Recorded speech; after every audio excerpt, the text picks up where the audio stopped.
세상 일이라는 게 묘합니다. 보쌈꾼이 과부를 훔치러 갔다가 머슴을 훔쳐온 기막힌 사건이 있었으니 복은 때로 엉뚱한 길로 돌아오기도 한다죠. 오늘 이야기는 충청도 공주 땅에서 전해 내려오는 웃어야 할지 울어야 할지 모를 머슴과 과부의 기묘한 인연담이옵니다. 옛날 충청도 공주 땅 한 마을에 세 사람이 살고 있었습니다. 첫째는 27살 머슴 김철수였습니다. 그는 마을의 큰 부자 박진사 댁에서 10년째 머슴살이를 하고 있었습니다. 성실하고 힘이 장사였으나 하루 벌어 하루 먹고 사는 처지라 장가갈 생각조차 못하고 있었죠. 둘째는 32살 과부 유씨 부인이었습니다. 3년 전 남편을 여의고 혼자 큰 기와집을 지키고 있었는데 남편이 남긴 재산이 넉넉해 부족함 없이 지내고 있었습니다. 하지만 젊은 나이에 홀로 지내는 외로움은 어찌할 도리가 없었죠. 셋째는 40살 건달 최봉달이었습니다. 그는 평생 제대로 된 일을 해본 적이 없고 술과 노름으로 나를 보내다가 빚을 지게 되었습니다. 결국 궁지에 몰리자 도둑질이라도 해야 할 판이구먼. 이런 몹쓸 생각을 하게 되었죠. 결국 그는 빚을 갚기 위해 도둑질을 고민하다가 한 가지 음흉한 계획을 떠올렸습니다. 그래, 화보를 보쌈해서 부잣집에 팔아넘기면 한 번에 꽤 쏠쏠한 돈을 얻을 수 있지 않겠는가? 당시에는 과부를 몰래 납치해서 재혼시키는 풍습이 있었습니다. 물론 불법이었지만 최봉달은 궁하면 통하는 법이라며 자신을 합리화했죠. 그는 마을을 돌아다니며 적당한 과부를 물색했습니다. 그러던 중 유씨 과부의 소문을 들었습니다. 유씨 과부는 재산도 많고 얼굴도 이쁜데 외롭게 혼자 산다지. 눈이 번쩍 뜨인 최봉달은 동네 건달 셋을 규합하여 음흉하게 말하였습니다. 오늘 밤 보름달이 뜨면 과부 유씨를 납치하는 거다. 이웃 고을 부잣집 보라비에게 팔아넘기면 꽤나 큰 값을 치러준다고 하니 팔아넘기면 빚도 갚고 술도 마시자. 형님, 과부가 저항하면 어쩌죠? 이불로 꽁꽁 싸매서 들고 가면 되지. 어차피 밤중이라 아무도 모를 거야. 건달들은 고개를 끄덕였습니다. 욕심은 그렇게 사람의 눈을 가리는 법이죠. 같은 날 밤 머슴 김철수는 평소와 다른 곳에서 자게 되었습니다. 박진사 댁의 머슴방에 비가 새서 수리를 하게 되었는데 그날 밤 잠시 유씨 과분의 집 사랑채를 빌려 쓰기로 한 것입니다. 오늘 밤은 유신의 사랑채에서 자거라. 내가 말해뒀으니 불편하지 않을 게다. 예, 나리. 감사합니다. 김철수는 평생 머슴방이나 헛간에서 잤던 터라 깨끗한 사랑채에서 잔다는 것이 마치 꿈만 같았습니다. 사랑채에 들자 비단 이불이 반듯하게 깔려 있었습니다. 평소 헛간의 겨울 집단 위에서 자던 철수에게는 손으로 쓸어보기조차 조심스러운 귀한 것이었죠. 더구나 방 안에서는 은은한 매와 향초 냄새가 감돌았습니다. 살면서 맡아본 적 없는 고운 향기였죠. 그 따뜻함과 향기에 그동안 머슴살이로 굳어있던 어깨의 힘이 쓱 빠져나가는 듯했습니다. 아이고, 나 같은 머슴이 이런 데서 자보다니. 혼잣말을 중얼거리며 이불 속에 몸을 파묻자 고단했던 10년 세월이 한꺼번에 무너져 내리듯 밀려왔습니다.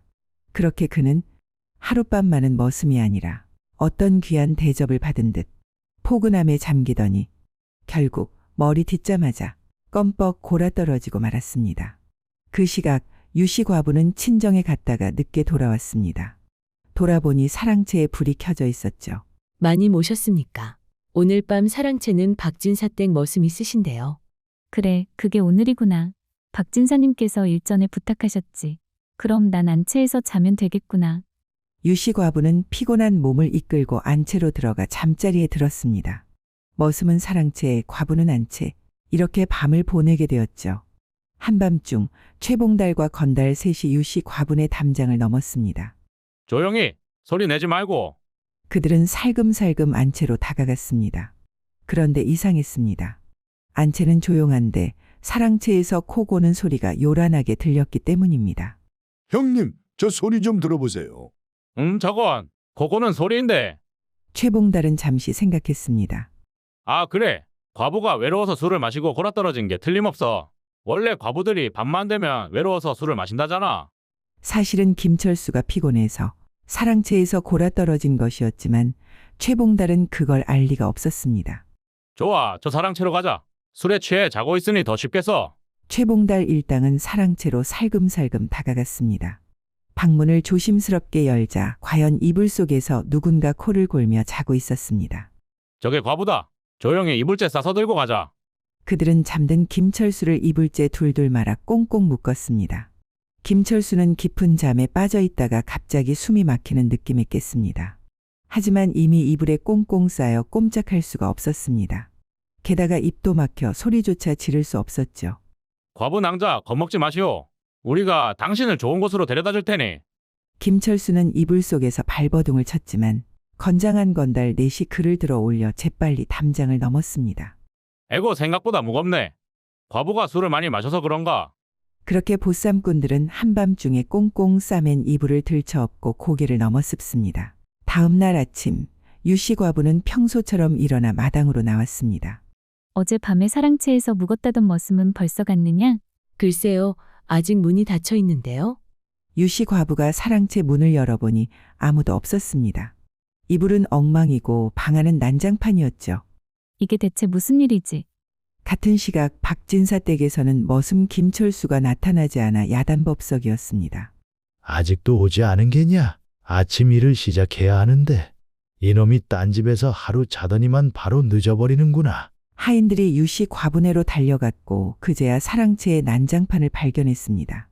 에그머니나 이게 무슨 일이오? 보아하니 도둑이 든 것 같구먼. 도둑이라고요? 그럼 어제 온 그 머슴이 도둑질을 하고 떠난 것입니까? 도둑질할 그릇은 아닌데 혹 김철수가 도둑을 만난 것은 아닐런지. 마을은 순식간에 시끌벅적 소문이 들끓기 시작하였습니다. 한편 이불 속에 쌓여 어딘가로 끌려간 김철수는 정신없는 밤을 보냈습니다.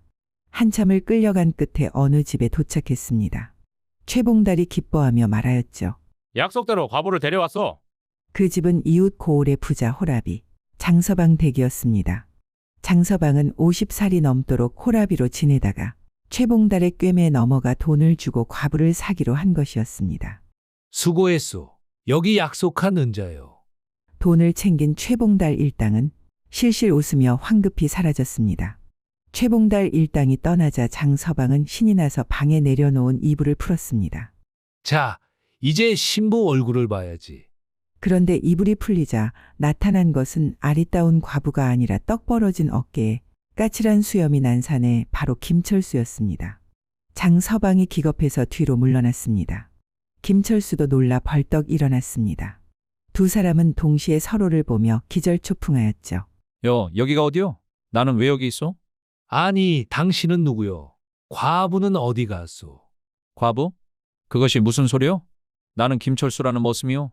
두 사람은 한참 동안 서로를 바라보며 어리둥절해했습니다. 김철수가 어젯밤 일을 설명하자 장서방은 분노가 치밀어 올랐습니다. 그놈의 최봉달이 다른 사람을 보쌈해 왔구만. 당장 관가에 고발해야겠어.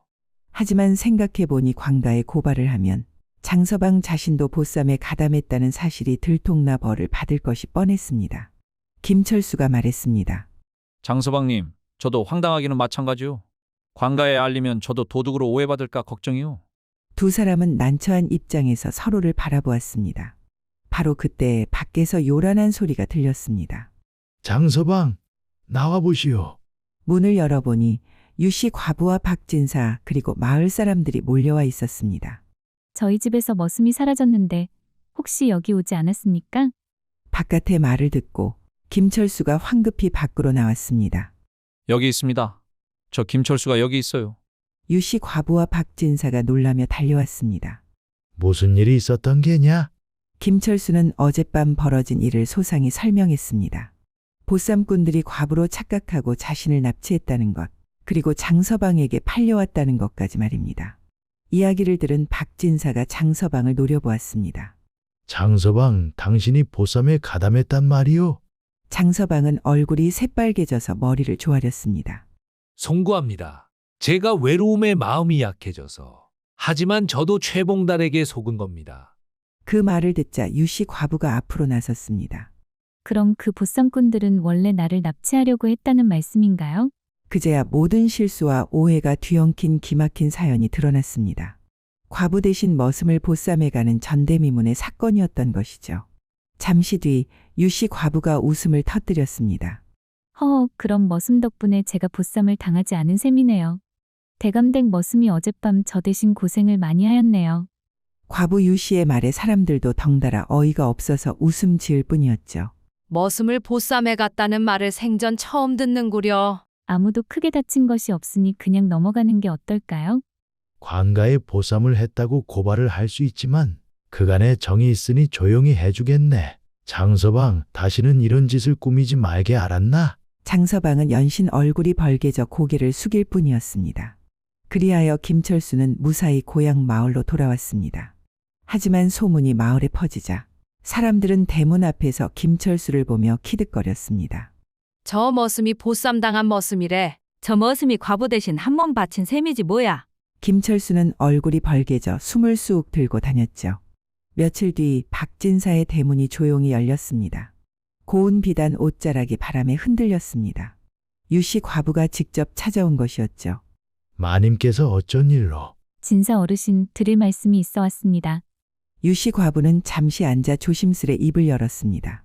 며칠 전 일이 제 잘못은 아니오나 제 처소에서 잠을 잔 머슴이 저 대신 잡혀가 고생을 했으니 그 은혜를 갚고 싶습니다. 과찬이십니다. 철수는 그저 자다가 잡혀간 것이지요. 저 혼자 큰 집을 지키며 살다 보니 이번 사건이 영 마음이 편치 못하옵니다. 집도 크고 관리할 일도 많고요. 혹 지난번에 저 대신 잡혀갔던 그 머슴을 제 집 관리인으로 사들일 수 있겠사옵니까? 머슴, 철수를 사려고 하신다고요? 예, 성실하고 듬직한 사람으로 보였는데 저 같은 여자가 혼자 지내기엔 앞으로가 불안하옵니다. 아무 남자나 드릴 수도 없고 진사나리께서 오랜 시간 봐온 사내라 하니 믿고 드릴 수 있을 것 같사옵니다. 남자 일꾼 하나쯤은 있어야겠지요. 제가 대감댁 그 머슴을 살 수 있게 해주시겠습니까? 그 말에 박진사는 고개를 숙이며 잠시 고민을 하였습니다. 머슴을 드리는 건 흔한 일이었으나 사람으로 인정받아 관리인으로 옮겨가는 건 다른 일이었죠. 게다가 김철수는 10년간 데리고 있던 듬직한 머슴이었습니다. 철수가 평생 듣도 보도 못한 귀한 제안이군요. 10년간 저희 집에서 일을 한 아이로 믿을 만한 사람이긴 합니다. 마님께서 그렇게 말씀하시니 못 드릴 이유도 없지요. 그리하여 김철수는 물건을 사고 파는 것이 아니라 성실한 사람을 인정받아 유씨 과부집 관리인으로 옮기게 되었습니다. 철수는 처음엔 몹시 당황했습니다. 마마, 저 같은 머슴이 관리인이 되다니 이게 옳은 일인지 모르겠습니다.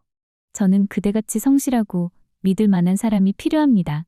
그날 이후로 유씨 과분의 대문에는 철수의 힘찬 발걸음과 부지런한 빗질 소리가 들리기 시작했죠.